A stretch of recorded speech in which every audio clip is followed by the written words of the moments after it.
This is a battle between barbaric criminals who seek to obliterate human life and decent people, all in the name of religion. Our vision is one of peace, security, and prosperity in this region and all throughout the world. Our goal is a coalition of nations who share the aim of stamping out extremism and providing our children a hopeful future that does honor to God. President Trump sounding more official than ever, delivering a landmark speech in Saudi Arabia to the leaders of more than 50 Muslim-majority nations, wrapping up the first leg of his first overseas trip as Commander-in-Chief. Welcome to this special live edition of Waters World. I'm Jesse Waters. Also, during today's speech, President Trump calling on Muslim leaders to help combat the extremism emanating from that region. America is a sovereign nation, and our first priority is always the safety and security of our citizens. We are not here to lecture. We are not here to tell other people how to live, what to do, who to be, or how to worship. Instead, we are here to offer partnership based on shared interests and values. There is still much work to be done.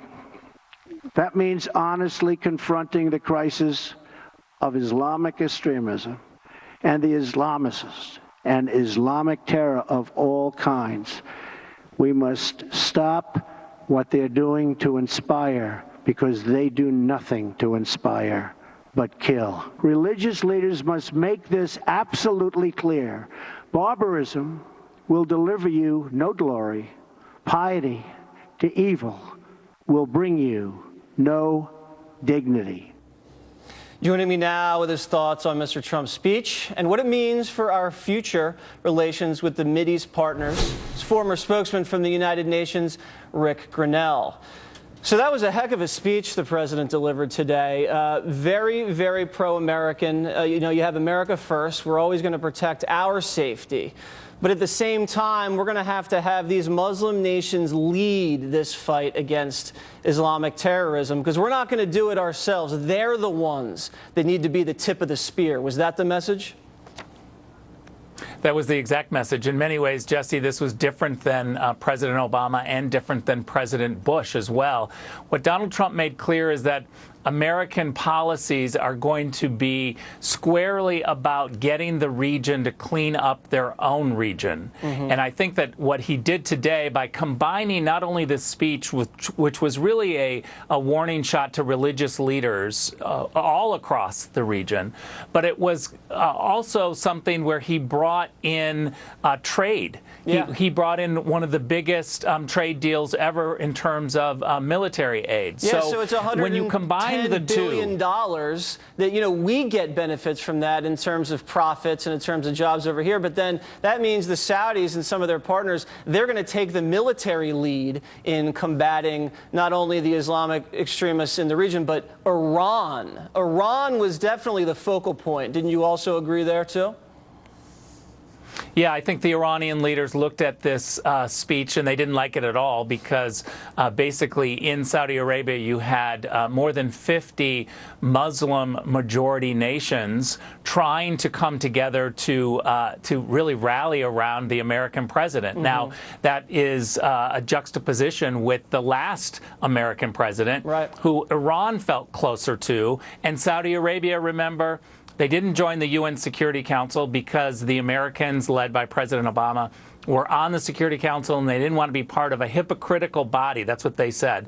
Then the Saudis started canceling meetings. They didn't go to the Camp David meeting. They didn't go to other meetings in Washington. The Saudis did not want to deal with President Obama because he was becoming close to the Iranians. Meetings with President Obama. I mean, that's just unbelievable. And probably they're not too happy with the fact that President Obama sent the Iranians, what was it, like how many billions of dollars for that nuke deal? Ridiculous. Let me play some sound. Too much to count. I know. Remember in pallets in the dark of night.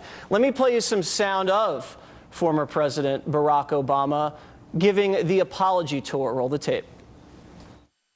In America, there's a failure to appreciate Europe's leading role in the world. There have been times where America has shown arrogance and been dismissive, even derisive. The United States is still working through some of our own darker periods in our history. The United States will be willing to acknowledge past errors where those errors have been made. We've at times been disengaged, and at times we've sought to dictate our terms.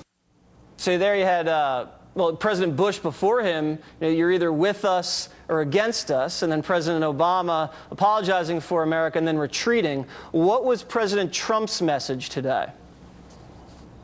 Well, one thing I want to point out from the Obama clips that you showed is that those were his first, one of his first foreign trips. It was very early on in April when he had just taken office. So this is what the world is seeing, is this apology tour from the United States saying, we're so sorry because, you can blame us, basically. You can blame America for a lot of these problems. We were so bad. That was about enhanced interrogation. That was about black sites. That was about the Iraq war. That it was America's fault. Right, and if anything is going to inflame the region, it's going to be blaming the Americans, which is what many countries do as an excuse because they can't govern their people themselves. Right. And so I think what we have now is President Trump coming in and really bringing trade deals, as I said, but also talking about America and American values. And I think that's different. I have to say, when he looked at the religious leaders, and this is religious leaders across the region, not just in Iran, right, not just with one sect, but he said religious leaders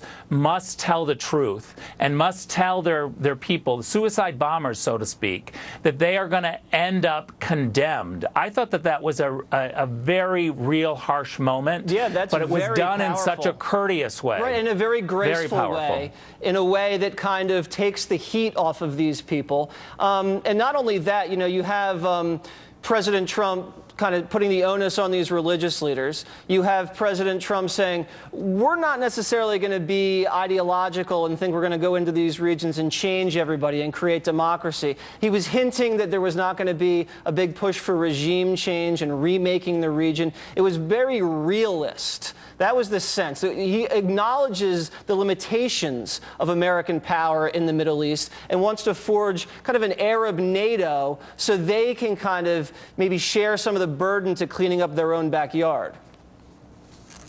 He literally said, we're not going to tell you how to live. And I think that's a signal that's much different than the Bush era and the Bush administration where I served.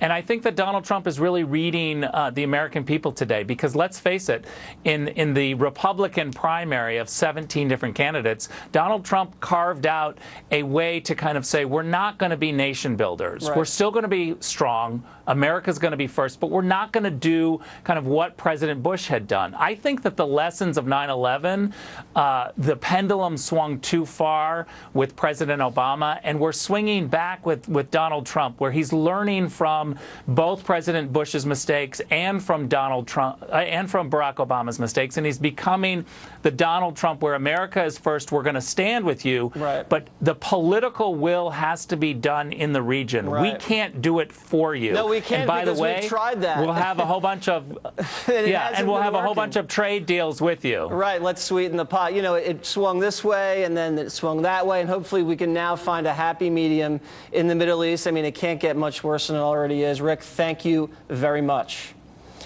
Coming up, the mainstream media is still harping about the firing of James Comey. But do voters even care? We're going to ask them next. And Water's World goes in search of Hillary Clinton. I'm with her! Still nothing.